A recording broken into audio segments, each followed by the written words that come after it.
இப்போது இந்த வீடியோவில் வந்து நம்ம என்டர்ப்ரினர்ஷிப் அப்படிங்கிற டாப்பிக்கை பற்றி கொஞ்சம் அனலைஸ் பண்ணி பார்க்கலாம். அதாவது ஜென்ரலாக இப்போ என்டர்ப்ரினர்ஷிப், ஸ்டார்ட் அப் அப்படிங்கிற வேர்ட்ஸ் வந்து இந்தியன் சொசைட்டியில் வந்து கொஞ்சம் பரவலாக நிறைய இடத்துல பேசப்படுது. ஆனால் அது ஏதோ ஒரு சிலர் நினச்சிக்கிறாங்க அது வந்து ரொம்ப கஷ்டமான ஜோனு, அதெல்லாம் செய்ய முடியாது, அல்லது அது ரொம்ப ஒரு சிலர் ஃப்ராடு பண்ணால் தான் நம்ம என்டர்ப்ரினராகவே ஆக முடியும் அப்படின்னு ஒரு தவறான கண்ணோட்டத்திலலாம் ஒரு சிலர் நினச்சிக்கிட்டு இருக்காங்க. இப்போ இதெல்லாம் நம்ம தெளிவு பண்ணணும் அப்படின்னா, முதல்ல என்டர்ப்ரினர் அப்படின்னா யார், அவங்க எப்படி அச்சீவ் பண்ணுறாங்க, அது எப்படி நம்ம சக்ஸஸ்ஃபுல்லாக கொண்டு வரலாம் அப்படிங்கிறத பற்றி நம்ம கொஞ்சம் புரிஞ்சுக்கிட்டோம்னா நம்மளும் ஒரு நல்ல சிறந்த என்டர்ப்ரினர் ஆகிறதுக்கு ஒரு வாய்ப்பு இருக்குது. முதல்ல என்டர்ப்ரினர் அப்படின்னா யார், அது எப்படி செய்கிறாங்க அப்படின்னா, என்டர்ப்ரினர் அப்படின்னா ஒரு தொழிலதிபர்னு சொல்லலாம் உதாரணத்துக்கு.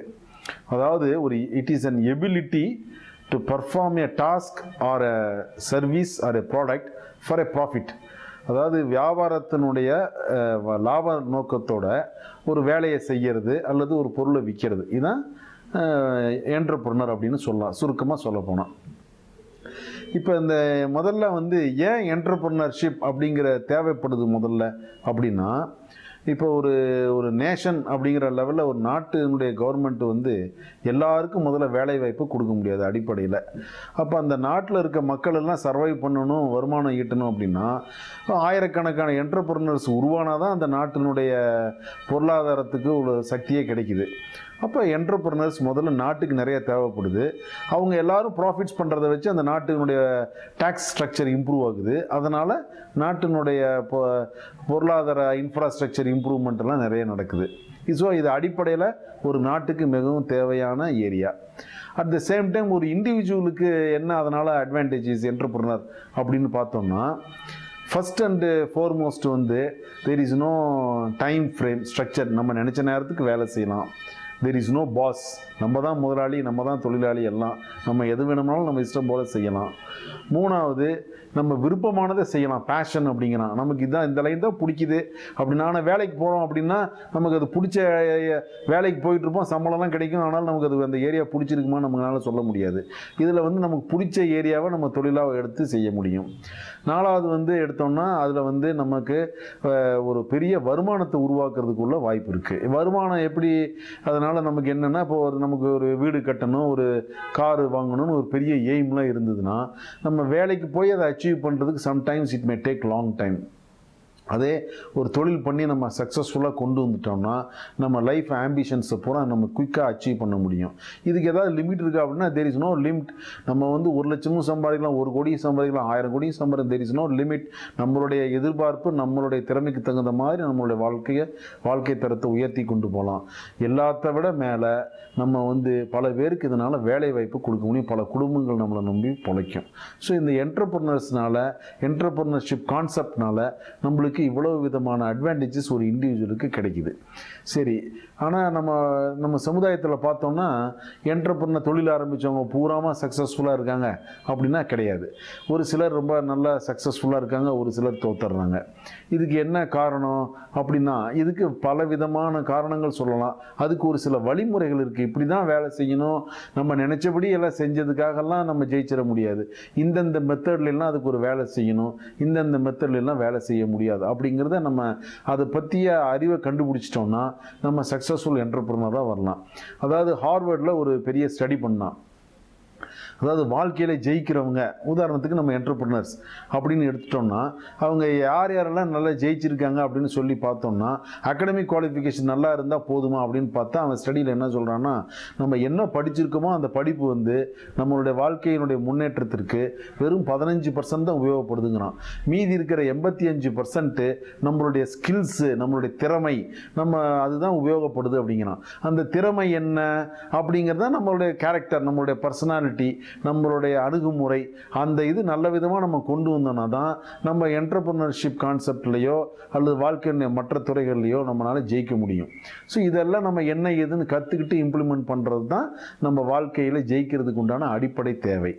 இப்போ உதாரணமாக நம்ம ஒரு பிஸ்னஸ் பண்ணுறோம் அப்படின்னா அந்த கான்செப்ட் என்ன அப்படிங்கிறத நம்ம புரிஞ்சுக்கணும். ஏதோ பிஸ்னஸ்னால் அதுக்கு ஏதோ தனியாக அது இதை தான் செய்யணும் அதை தான் செய்யணும் அப்படிங்கிறதுல நம்ம கண்ணுக்கு தெரியறது அந்த சூழ்நிலையில் அந்த சமுதாய கண்ணோட்டத்தோடு செய்கிறது தான் நமக்கு என்டர்பிரனர்.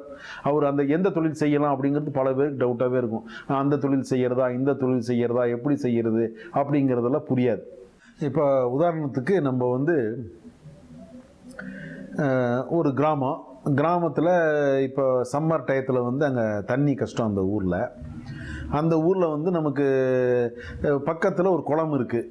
அந்த லோக்கல் அட்மினிஸ்ட்ரேஷன் என்ன பண்ணுறாங்க, வேறு வழி இல்லாமல் அந்த குளத்துல இருந்து தண்ணியை கொண்டு வந்து கொடுக்கணும் அப்படின்னு சொல்லிட்டு ஒரு ஆளை வேலைக்கு அமர்த்துறாங்க. அவர் தினம் போய் ஒரு பக்கெட்டில் தண்ணி எடுத்துகிட்டு வந்து ஒவ்வொரு வீடாக கொடுப்பாரு. அவர் வந்து ஒரு நாளைக்கு 50 தடவை போயிட்டு வர முடியும் அந்த தூரத்தை கவர்ந்து. அவர் வந்து 50 தடவை கொண்டு வந்து 50 பக்கெட்டை எடுத்துகிட்டு வந்து அவர் தினம் சப்ளை பண்ணிடுவார். இதுக்கு அந்த கிராமத்தில் வந்து அவங்க அந்த ஒரு நாளைக்கு 50 ரூபா 500 ரூபாய் சம்பளம் அப்படின்னு சொல்லி அந்த ஆளுக்கு கொடுத்துட்றாங்க. அவர் என்ன பண்ணிடுறாரு, கொஞ்ச நாள் வந்து 40 பக்கெட் தான் எடுத்துகிட்டு வர்றாரு, கொஞ்ச நாள் 60 பக்கெட் எடுத்துகிட்டு வர்றாரு.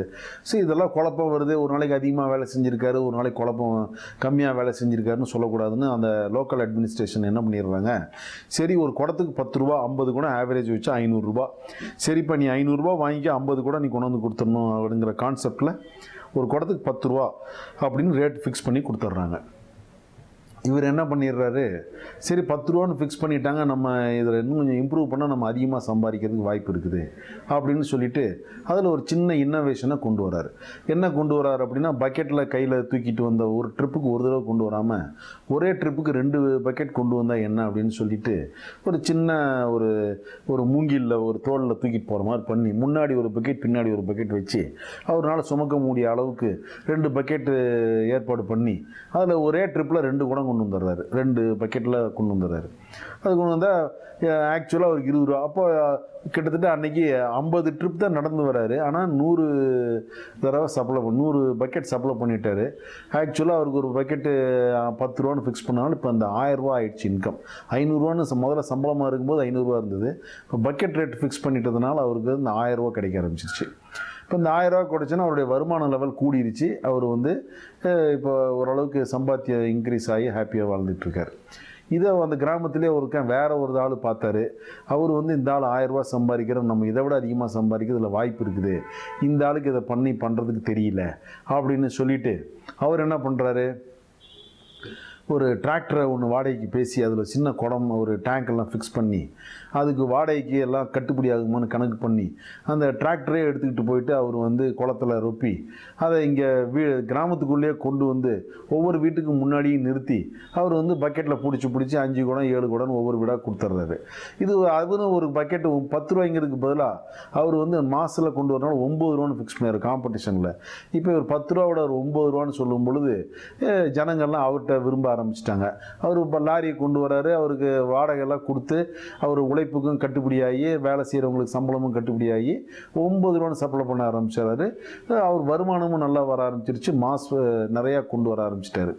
அவர் உடனே இந்த ஆளுக்கு வந்து காம்படிஷனில் 1 ரூபா குறைக்கும் பொழுது இவர் வேறு மெத்தடுகளை கொண்டு பிடிச்சி இவர் ஸ்ட்ரகிள் பண்ணிகிட்டு இருக்காரு. இதுக்கு நடுவில் அவர் என்ன பண்ணிடுறாரு, ஒரு கிராமத்தினுடைய இருப்பிடம் அந்த குடியிருப்புகள் வந்து அவருக்கு வால்யூம் கம்மியாக இருக்கிறதுனால பக்கத்தில் 2-3 கிராமத்தையும் பிடிக்கலான்ட்டு அவர் அதே டேங்கரை வச்சுக்கிட்டு பக்கத்தில் 2-3 கிராமத்தில் போய் தண்ணி கொடுக்குறாரு, வருமானத்தை பெருக்கிக்கிறாரு, அதிகப்படியாக சம்பாதிக்க ஆரம்பிச்சிடறாரு. இதை பார்த்துக்கிட்டே இருந்து இன்னொருத்தர் என்ன பண்ணிடுறாரு, அதே கிராமத்தை சேர்ந்தவர், இது நல்லா இருக்கே இந்த பிஸ்னஸ் மெத்தடுன்னு சொல்லிட்டு அவர் என்ன பண்ணுறாரு, வேற ஒரு நிறையா பெரிய பெரிய இன்ஜினியர்களோடலாம் பேசி இதுக்கு பேங்க்கில் கொஞ்சம் கடன் வாங்கி பைப்லைன் பர்மனெண்ட்டாக குளத்துலேருந்து எடுத்துகிட்டு வந்து போடுறதுக்கு டேங்க்கு அதெல்லாம் ஃபிக்ஸ் பண்ணி உடனே அவர் பைப்லைன்லாம் போட்டுட்டு வந்து தண்ணி வீட்டிலே பிடிச்சிங்க எனக்கு லிட்டருக்கு இவ்வளோன்னு கொடுத்துருங்க அப்படின்னு சொல்லி லோக்கல் அட்மினிஸ்ட்ரேஷன் பர்மிஷன் வாங்கி அவர் அப்படி சப்ளை பண்ண ஆரம்பிச்சிடறாரு. இது பண்ணுன்னா அவருக்கு என்ன ஆகுது, வருமானம் இதை விட கூடுது, லோன்லாம் அடைக்க முடியுது, வட்டி கட்டுது, செலவுக்கெல்லாம் கட்டுப்படியாகி லாபமும் வருது, ஒரு கொஞ்சம் பெரிய லெவலுக்கு மாறிடுறாரு. தண்ணி மக்களுக்கு வந்து என்னென்னா 5 குடம் 7 குடம் ஒரு நாளைக்குன்னு இல்லாமல் வேணுங்கிற அளவுக்கு பிடிச்சிக்கலாங்கும் போது அவங்களும் ஹாப்பி ஆகிடுறாங்க. அது ஒரு சந்தோஷமான சூழ்நிலை, எல்லாருக்கும் வின் சுச்சுவேஷன் ஆயிடுது. இது பார்த்தோன்னா அவருக்கே ஒரு இதாகி அவர் என்ன பண்ணிடுறாரு, இதே மாதிரி கான்ட்ராக்ட் ஒரு 10 கிராமத்துக்கு எடுக்கலாமேன்னு அவர் பக்கத்து கிராமங்கள்லாம் எடுக்கிறார். இது இப்படியே வளர்த்துறாரு. இவர் வந்து லோக்கல் பிளேயர். ஒரு குறிப்பிட்ட டிஸ்ட்ரிக்ட்டுக்குள்ளே ஒரு 10 பேர் 10 கிராமத்தை எடுத்து அவர் தொழிலை விரிவு பண்ணுறாரு, சம்பாதிக்கிறாரு. அவருடைய வாழ்க்கை முறை அதுக்கு தகுந்த மாதிரி அமைஞ்சிக்குது. இதை பார்க்குறாங்க ஒரு பெரிய கம்பெனிக்காரங்க.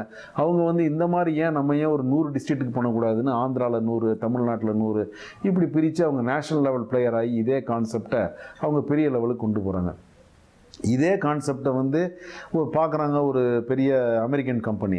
அவன் என்ன பண்ணுறாங்க, இது நல்லா இருக்குது, இந்த கான்செப்ட் சீப்பாகவும் இருக்குது, எஃபெக்டிவாக இருக்குதுன்னு சொல்லிட்டு இதே கான்செப்ட் ஆஃப்ரிக்காவில் ஒரு 10 கண்ட்ரி, ஏஷியாவில் ஒரு 10 கண்ட்ரி, இப்படி இந்த மாதிரி நிறையா நாட்டுக்கு இது கொண்டு போகலான்னு போயிட்டு அவன் வந்து இதே ஒரு 10,000 டிஸ்ட்ரிக்ட்டுக்கு கொண்டு போகலாம், உலகம் பூரா பரப்பலான்னு சொல்லிட்டு அவன் பெரிய லெவலுக்கு போகலாம். அவன் மல்டிநேஷ்னல் கம்பெனி. இதுதான் கான்செப்ட். இந்த மாதிரி தான் நம்ம பிஸ்னஸ் எதுவாக இருந்தாலும் ஒரு சாதாரணமான நம்ம கண்ணோட்டத்துக்கு தெரிகிறது தான் பின்னாடி பெரிய லெவலில் அது பிஸ்னஸாக மாறுது. நமக்கு எது பிடிக்குதோ, எந்த லிமிட் நம்மளால் செய்ய முடியும்னு நினைக்கிறோமோ அதில் வந்து நம்ம அதை வளர்த்தி கொண்டு போகலாம், அதுலேயே லாபத்தை சம்பாதிக்கலாம், அதையே பெரிய லெவலுக்கு மாற்றலாம். இப்போ ஒரு சாதாரணமாக ஒரு பக்கெட் தண்ணி 10 ரூபா 500 ரூபா சம்பளத்தில் ஆரம்பித்த ஒரு விஷயம் வந்து இவ்வளோ பெரிய தொழிலாக பறந்து விரிந்து பல ஆயிரம் கோடி ரூபாய்க்குள்ள பிஸ்னஸை அதை மாற்ற முடியும். அது என்ன, ஒவ்வொரு கான்செப்ட்டுக்கும் ஒரு விதமான அணுகுமுறை. அதே பக்கெட்டு அதே தண்ணி தான், அது இருந்தாலும் அந்த அணுகுமுறை கொஞ்சம் கொஞ்சம் மாறுது. இது வந்து அதனால் வந்து நம்ம இந்த தொழில் செய்யலாமா அந்த தொழில் செய்யலாமான்னு ஒன்றும் குழப்பிக்கிட்டு ரொம்பலாம் நமக்கு அடிப்படையில் தேவையான விஷயம் என்னென்னா, நமக்கு பிடிச்ச ஏரியாவில் தான் செய்யணும். பிடிக்காத ஏரியாவில் போய் செஞ்சோம்னா அது வந்து நமக்கு தொழிலில் கொஞ்சம் பிரச்சனைகள்லாம் வரும்போது நம்மளால் அதை எதிர்த்து போராடி ஜெயிக்கிறது கொஞ்சம் கஷ்டமாயிடும். அதனால் நமக்கு பிடிச்சிருக்கிற தொழிலில் செய்யணும். அந்த பிடிச்சிருக்கிற தொழில் எது செய்யணும்னா, நம்ம கண்ணுக்கு தெரிகிறது, அன்றாட வாழ்க்கையில் இதில் லாபம் பண்ண முடியும் நமக்கு லேசாக தோணுச்சுன்னா அதில் இறங்கி செய்யலாம். அதையே நம்ம பெரிய லெவலுக்கு பின்னாடி விரிவு பண்ணுறதுக்கு பலவிதமான சிந்தனைகளை கண்ணோட்டம் நமக்கு தானாக வளரும். பெரிய லெவலில் திங்க் பண்ண ஐடியாஸ் நிறையா வரும். அன்றைக்கி நம்ம பெரிய லெவலில் கொண்டு போகலாம். இதுதான் என்டர்பிரினர்ஷிப்லேயே சக்ஸஸ்ன்னு சொல்லலாம். இது எப்படி அணுகலாம், இன்னும் என்னென்ன விஷயங்கள் இருக்குங்கிறத நம்ம வரும் வீடியோக்குள்ளே பார்க்கலாம். மிக்க நன்றி, வணக்கம். Thank you very much.